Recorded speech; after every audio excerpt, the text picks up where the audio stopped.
people. Thank you so much for clicking today's video. If you're new to my channel, thank you so much for stopping by. My name is Shabana and welcome to my channel Self Love Notes, where we talk about self-love, mindfulness and minimalism.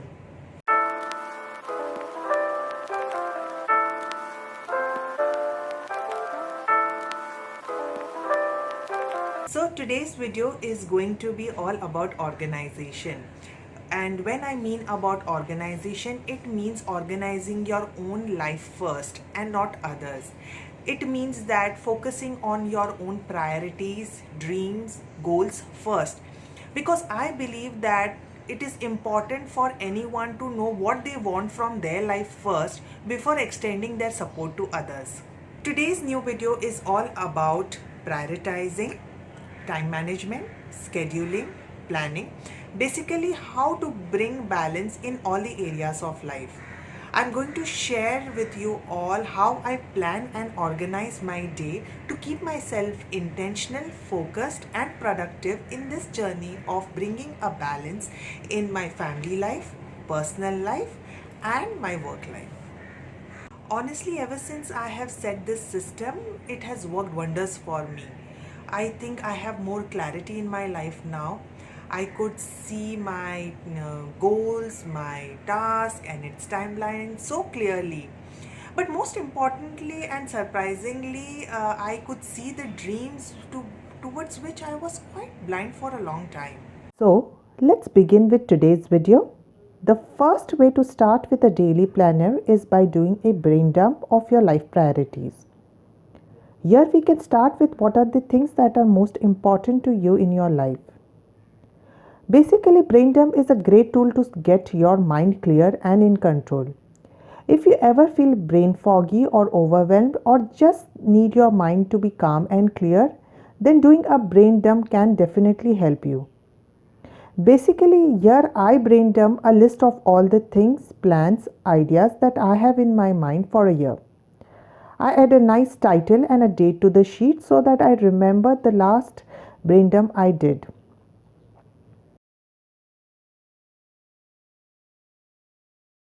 Next, I start listing all the random things that I want to achieve like this.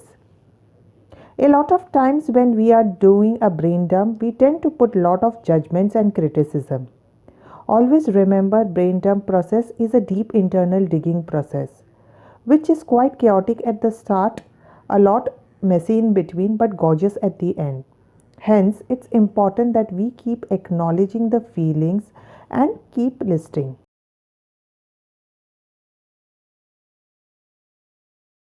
Once I'm done with the listing of all the things I have been wanting to do, I then further go ahead and break them into categories so that I know which life area it belongs to and how effectively I can work on them.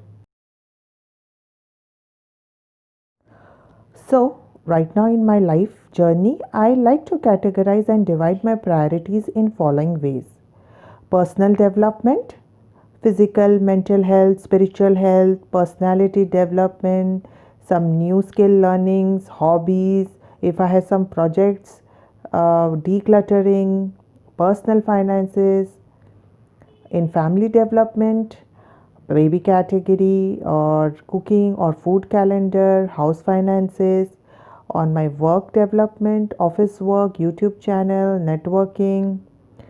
So, you can keep as many categories as you want, but I like to keep it minimal so that I don't feel overwhelmed again, and it should not become a mechanical process for me.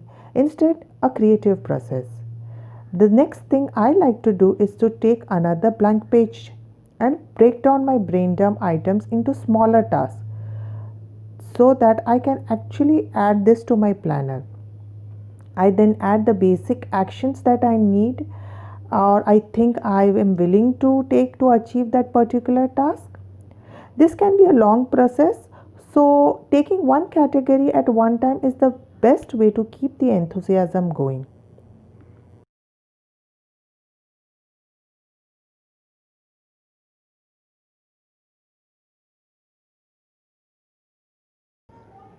The second thing that is critical in daily planning is to plan a day in advance. If you're familiar with the well known motivational speaker and self development author Brian Tracy, he says that 1 minute of planning saves 10 minutes in execution. So it is important we plan our day a night before. I prefer to keep my daily planning task at the end of the day because by then I know which tasks are pending and can be carried forward to the next day. Once you take up planning your day in advance, make a clear choice of where you're going to keep your to do list or the daily planner. It could be in a post it or a paper or your phone.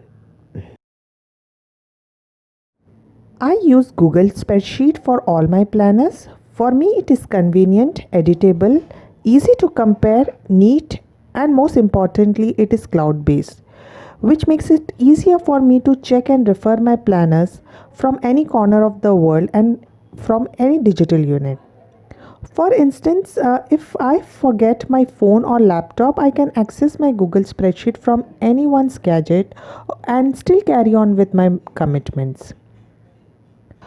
Also, I would like to suggest that if you're starting new, just keep your to do list limited to 6 tasks a day and not more than that. This is only because we as human needs to first feel accomplished in order to take on new responsibilities. Once you feel that achieving 6 tasks a day has become easy, then go ahead and level up your game by taking 10 tasks a day. The intention here must always be to enjoy the creative process and not overwhelm.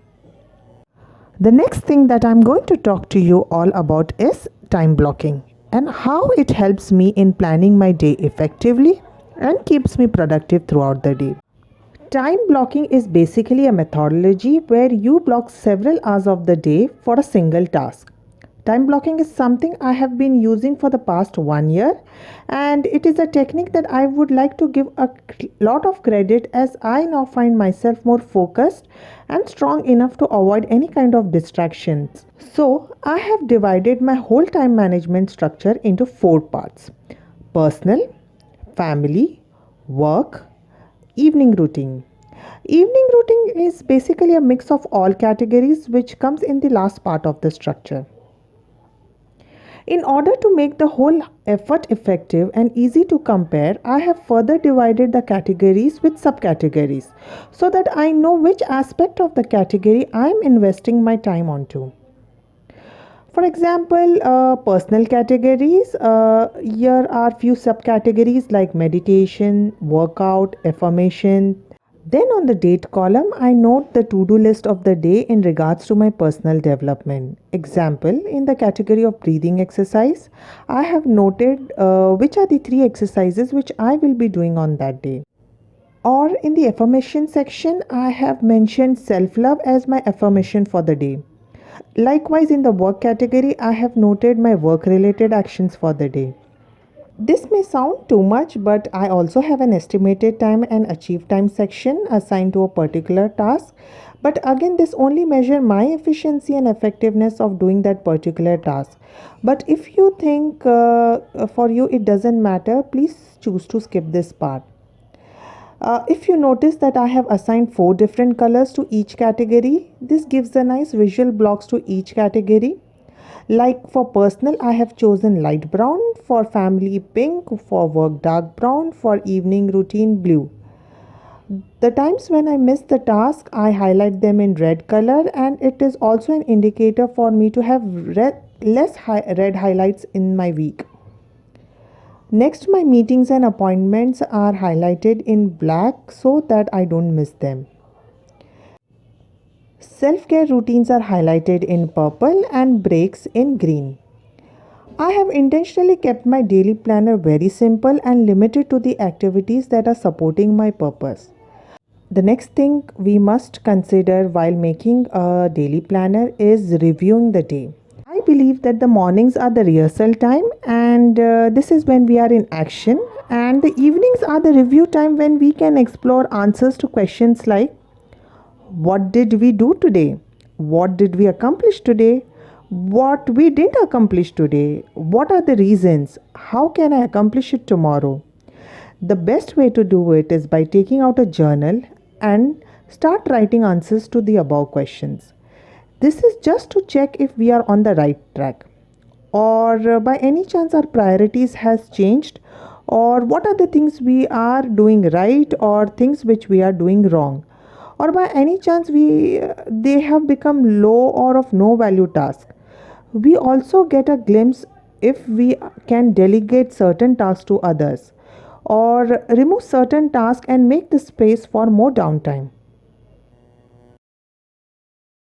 Always remember, not all days are going to be productive or will go as per your plan. There will be times when you have taken up a particular task but you are unable to achieve it as per the timeline, or you are not getting the expected outcome or result from that particular task. In fact, there will be days when you not be physically fit to take up that task. So it's completely okay. Mostly it happens when we have just started daily planning.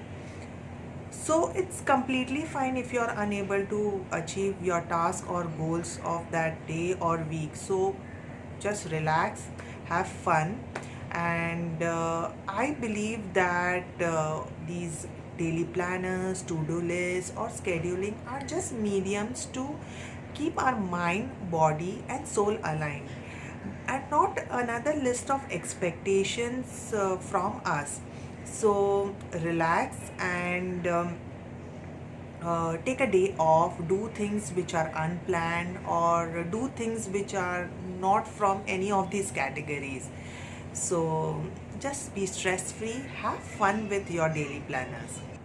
The most important tip that I would like to give you all is that keep making that daily task of yours. Keep making that to-do list, daily planner, and be consistent in making one. Because the real magic happens in these daily small steps. There will be times when you'll feel low. You'll feel that none of this is making sense, or you'll feel that I am making efforts but I am not getting the expected result. But honestly, the real magic happens in this work. If you see your planner as a magic wand, you will feel that you can achieve anything and everything in your life. So keep making one and do not stop, because big journeys begin with small steps. And that's the point. And I hope I have brought out the importance of daily planning and the need to organize in our life, and I have went deeper into this conversation and hope it is making sense to you all. So if you like this video, please give a thumbs up and share this video with all, and hope to see you all soon in my next video. Bye, take care.